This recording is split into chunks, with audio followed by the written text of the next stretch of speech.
ইমাম মালিক রহমতুল্লাহ আলাইহি জীবনে একবার হজ করেছেন। মদিনা শরীফ বেঁচে ছিলেন 40 বছর। কত বছর খেয়াল রাখবেন, ইমাম মালিক 40 বছর মদিনা শরীফ হায়াত কাটিয়েছেন। হজ করেছেন একবার হজ করেছেন, একবার মক্কায় এসেছেন।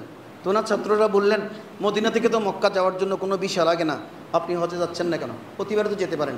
ইমাম আবু হানিফা আবার হজ 50 বার করেছেন, নিজ পয়সা দিয়ে। আবার খেয়াল করবেন, আমাদের মতো আমরা তো বদলার জন্য খুঁজি, ভাই একটা বদলা পান কিনা চাইেন। মসজিদের মতো আলিরে মাঝে মধ্যে প্রশিক দেয়, ফার্ম দেয়, কয় আপনি লোকজনের সাথে আপনার পরিচয় আছে, একটা বদলা হজ নিয়ে দিন। কি দরকার? আপনি হজ একবার করেছেন না, বারংবার যাওয়ার দরকার কি? হজকে আপনার মধ্যে এস্টাবলিশ করেন, মদিনাওয়ালাকে আপনার হৃদয়ে আঁকেন, মদিনাওয়ালা এখানে চলে আসবে আপনাকে দেখা দেওয়ার জন্য। বারবার ওখানে যাওয়ার দরকার কি? ইমাম আবু হানিফা ব্যবসা করেছেন হজ করবার জন্য, 50 বার হজ করেছেন নিজের পয়সায়, কারণ উনি ব্যবসায়ী ছিলেন। ইমাম মালিক মদিনা শরীফ থাকতেন, 40 বছর ছিলেন, হজ করেছেন একবার। দুটার মধ্যে ব্যবধান আছে। ইমাম মালিককে জিজ্ঞেস করা হয়েছে, ইমাম আবু হানিফা কুফায় থাকতেন, কুফা থেকে মদিনা আসতেন, আর ইমাম মালিক মদিনায় থাকতেন, মদিনা থেকে মক্কা আসতেন না। বললেন, কি বাবার হজ একবার করেছেন, বারবার যাচ্ছেন না কেন? বলে যে বারবার যাওয়ার পরে যদি আমি মক্কার জমিনে আমার মউত এসে যায়, আমি তো রসুলের শহরে মৃত্যুবরণ করতে পারবো না। আমার তো জৌকার শৌক হচ্ছে রসুলের শহরে মরা। হস্ত ফরজটা হয়ে গেছে। আল্লাহুম্মা রযুকনি শাহাদাতান ফি সাবিলিক ওয়াজআল মাউতি ফি বালাদি রাসূলিক। আমি রসুলের শহরে মরতে চাই। প্রেমিক কাকে বলে দেখেছেন আপনি? অনেক সময় আমাদের ভাইগুলো বলে, হুজুর বেশি বাড়াবাড়ি হয়ে যাচ্ছে না, বেশি বাড়াবাড়ি হয়ে যাচ্ছে না, আল্লাহর উপরে রসুলকে নিয়ে যাচ্ছেন না, রসুল প্রেম বেশি দেখাচ্ছেন না। উনি আমারে মাপকাঠি শিখায়। আর ইমাম মালিক কি করলেন যে কই একবারও যাব না হজে, একবার করেছি তো, ফরজটা সাকেত হয়ে গেছে, ফরজ ছিল একবার আদায় হয়ে গেছে, আর যাব না। কেন? আমি গেলে যদি মিনা মুজদালিফায় আজরাইল এসে যায়, আমি তো রসুলের শহরে মরতে পারবো না।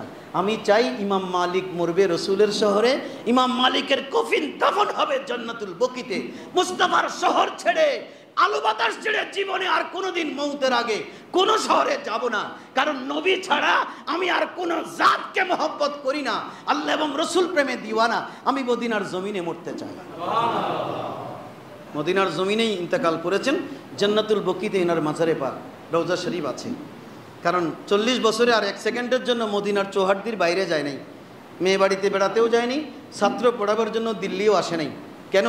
যে আমরা তো চাকরির জন্য আমেরিকা চলে যাব না। উনি বললেন মদিনা পেয়ে গেছে, আর আমেরিকা যাওয়ার দরকার নেই, মদিনা আমার জন্য বাস।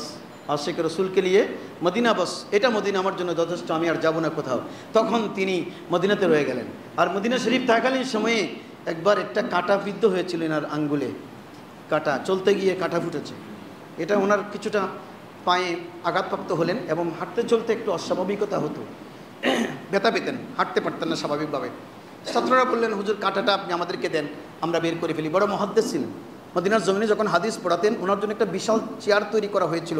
হাদিস পড়াবার সময় চেয়ারে বসতেন।